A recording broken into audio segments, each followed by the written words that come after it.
ফিলিস্তিনে যে যুদ্ধ চলছে, এই যুদ্ধ চলমান অবস্থায় আমার যেটা স্টাডি পর্যবেক্ষণ, এই যুদ্ধ চলমান অবস্থায় ইমাম মাহাদি আগমন করবেন। আসসালামু আলাইকুম বন্ধুরা, আজ আমরা দেখব ফিলিস্তিন যুদ্ধের মধ্যেই ইমাম মাহদির আগমন। আল্লামা লুৎফুর রহমান সাহেবের এই প্রোগ্রামটি আমরা দেখব, আমরা জানব। তো বন্ধুরা, কথা না বাড়িয়ে ভিডিওটি শুরু করা যাক। আর ফিলিস্তিনে যে যুদ্ধ চলছে, এই যুদ্ধ চলমান অবস্থায় আমার যেটা স্টাডি পর্যবেক্ষণ, এই যুদ্ধ চলমান অবস্থায় ইমাম মাহাদি আগমন করবেন। আল্লাহ মালুম, আল্লাহ ভালো ইমাম জানেন। মাহাদির আগমন করার 9 বছর পরে ঈসা আলাইহিস সালাম দুনিয়াতে আসবেন। ঈসা আলাইহিস সালাম দুনিয়াতে আসার 2 বছর আগে, ইমাম মাহাদি আসার 7 বছর পরে দাজ্জাল পৃথিবীতে আসবে। অধিকাংশ ইসলামী বিশেষজ্ঞের মত, দাজ্জাল তার জন্ম হয়ে গেছে ইসরায়েলে। মুসলিম শরীফের তামিমে দারি রাদিয়াল্লাহু তাআলা আনহুর হাদিস, সহিহ মুসলিমে, সেই হাদিসের ভাষ্য অনুযায়ী তামিমে দারি আর তার সঙ্গীদেরকে দাজ্জাল যেই কথাগুলো জিজ্ঞাসা করেছিল, বাইশানের খেজুর বাগানে খেজুর আছে কিনা, তাবরিয়া উপসাগর, ইনসাইক্লোপিডিয়া ব্রিটেনিকে যেটাকে বলেছে sea of Galilee, sea of Galilee, সেখানে পানি আছে কিনা, জোগাড়ের কূপে পানি আছে কিনা। ঠিক একই হাদিসের শেষ দিকে নবী বলেছেন, সাল্লাল্লাহু আলাইহি ওয়াসাল্লাম, ফজরের নামাজের আজান হবে, সিরিয়ার পূর্ব দিকে একটা শহর হবে, শহরটার নাম হবে গৌতা। গৌতা, গাইন ওয়াও তোয়া গুলতে, গৌতা। হিন্দুস্তানের শাসকদেরকে লোহার শিকল দিয়ে বেঁধে মুসলিম নির্যাতনের অপরাধে এই গৌতা শহরে ইমাম মাহাদির আদালতে হাজির করা হবে। হিন্দুস্তানি শাসকদেরকে, আল্লাহ ভালো জানে। এই হাদিসে বোঝা যায় শাসকদেরকে। তাহলে যখন ইমাম মাহাদি আসবেন, তখন ভারত এক ভাগ হবে না, অনেক ভাগ হবে।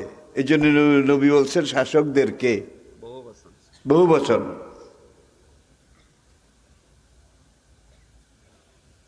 তেল আবিব ইসরায়েলের রাজধানী, তার উত্তর পূর্ব দিকে আরেকটা নতুন শহর হবে। হাদিসটা বুখারীতে এবং মুসলিমে সহিহ সনদে। গৌতা শহরের পূর্ব দিকে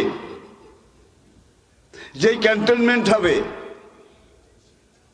যে সেনা বিমানবন্দর হবে,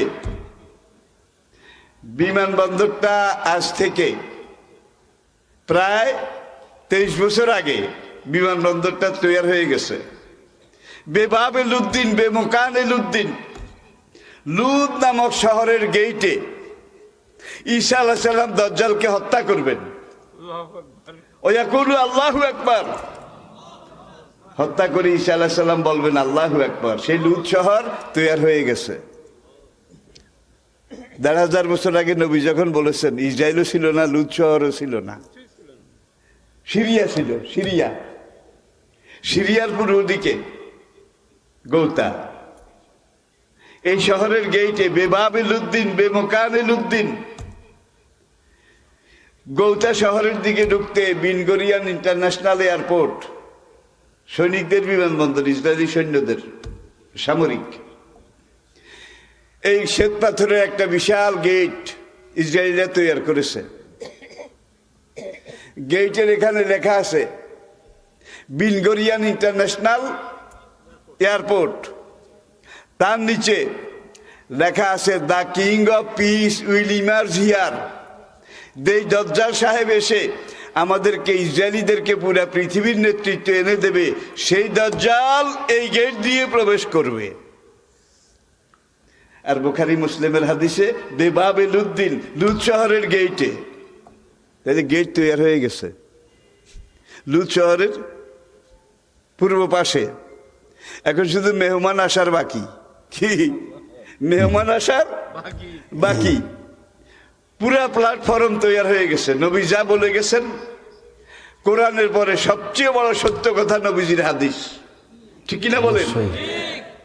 আর পুরা দুনিয়া ফিতনায় ভরে গেছে। মান তামাসসাকা বিসুন্নতি ইনদা ফাসাদে উম্মতি।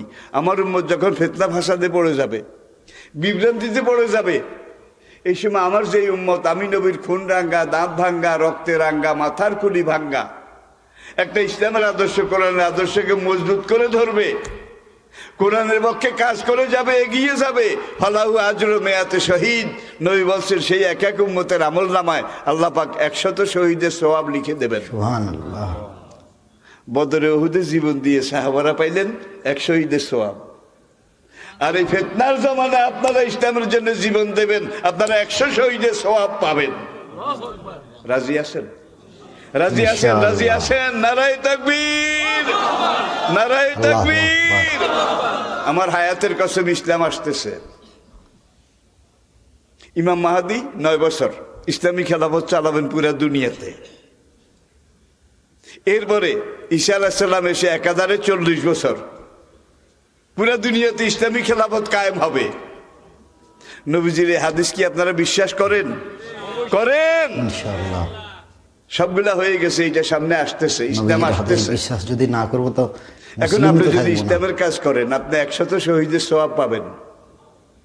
আর যদি বলে ইসলামের কাজ করা যাবে না, কেউ ইসলামের কাজ করতে গেলে তাদেরকে ঠেকাও, বাধা দাও, তাহলে বাধা দিয়ে বোধহয় আপনি পারবেন, কুলাবেন। কিন্তু আপনার নামটা ফেরাউনের খাতায় চলে যাবে, আপনার নামটা আবু জাহেল, আবু লাহাবের খাতায় চলে যাবে। তাহলে আপনার নামটা নবী মুহাম্মদের এখানে থাকুক, আবু বকর, ওসমান, আলী তাদের এখানে থাকুন। টিলার ওই পাশে, তাকে তো মেরে ফেলবে, তাকে ডাকো। তখন 2 জন সাহাবী পাহাড়ের ডালে দাঁড়িয়ে, ইয়া আখি ফিল ইসলাম, আখি ফিদ দ্বীন, তুমি ওইদিকে যাইও না, নেমে আসো, আল্লাহর নবী তোমাকে ডাকছেন, তুমি ফিরে আসো। আনাস ইবনে নদর ফিরে না, উপরের দিকে উঠে আর কে, ইয়া রাসূলুল্লাহ, ইয়া হাবিব আল্লাহ, আমাকে বাধা দিয়েন না। উহুদ পাহাড়ের পিছনের দিক থেকে আমি বেহেশতের সুঘ্রাণ পাচ্ছি। সাহাবী আবার ডাক দিলেন, ভাই তুমি এই রিক্সা যাইও না, তুমি ফিরে আসো। কে, ইয়া রাসূলুল্লাহ, আল্লাহর কসম, উহুদ পাহাড়ের পিছনের দিক থেকে আমি হুর গেলমানের একটা আওয়াজ শুনতে পাইতেছি, সালামুন আলাইকুম তিবতুম ফাদখুলুহা খালিদিন। এই বলে তিনি যান। এমন সময় দুশমনের একটা নেজা বড় সাঁ করে তারা মারলো, আনাস ইবনে নদরের এখান দিয়ে ঢুকলো, কলিজা গুর্দা সব সিদ্ধ করে এখান দিয়ে বের হয়ে গেল। আনাস ইবনে নদর হাসে, ফুজতু বিরাব্বিল কাবা, কাবার রবের কসম আমি কামিয়াব হয়ে গেছি, কাবার মালিকের কসম আমি কামিয়াব হয়ে গেছি। আপনারা কি সেইভাবে কামিয়াব হতে চান? চান? ভাই সময় শেষ। অল্প পরিশ্রম, জোয়ারের নৌকায় যদি আপনি একবার পাড়ি দিতে পারেন, দাঁড়ও টানা লাগবে না, হাতেও ফসকা পড়বে না, জোয়ারেই চলে যাবে। দুনিয়াব্যাপী ইসলামের জোয়ার আসতেছে, ইনশাআল্লাহ। ইসলাম আসতেছে, আল্লাহর কসম।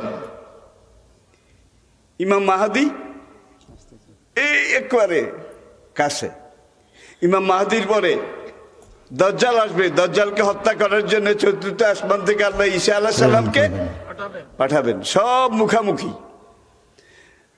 এবং এই সময় বিশ্বের পরিবেশ পরিস্থিতি কি হবে, নবী হাদিসে যা বলেছেন সব মিলে গেছে। এই সময় আপনি ইসলামের পক্ষে কাজ করবেন, ফালাহু আজরু মিয়াতে শহীদ। নবী বলছেন আপনার আমল নামায় আল্লাহ 100 শহীদের সওয়াব লিখে দেবেন। 100 শহীদের সওয়াব আমরা পাইতে চাই না? পাইতে চাই না? চাই। তাহলে আমরা সবাই এখন থেকে দায়ী আল্লাহ, দিন কায়েমের পথে আসি, ইসলাম কায়েমের পক্ষে আসি। রাজি আছেন? ইনশাআল্লাহ। কইবেন যে আমরা নিরীহ মানুষ, হুজুরে আমাদের কি কয় ইসলাম কায়েমের পক্ষে, কায়েমের কথা, ইসলামটা কেমনে শোয়ান যায় এইটাই না এখন করা দরকার। কায়েম তো দূরের কথা, ঠিক কিনা বলে? কিন্তু আপনি চাইলেও ইসলাম আসবে, না চাইলেও আসবে। আপনি বিরোধিতা করলে ইসলামকে ঠেকাইতে পারবেন। চাইলেও আসবে, না চাইলেও আসবে। লাঠি বন্দুক লইয়া ইসলামকে ঠেকাও ফিরাও, তাইলেও ইসলাম আসবে। ইনশাআল্লাহ। যে ইসলাম আসতেছে সেই ইসলামের বিরোধিতা করে তো আমি ঠেকাইতে পারবো না। সুতরাং বলি আহলান সাহলান, আহলান সাহলান, ইসলাম তুই আয়, আমি তোর জন্য অপেক্ষা করতেছি। আপনি জান্নাতে চলে যাবেন।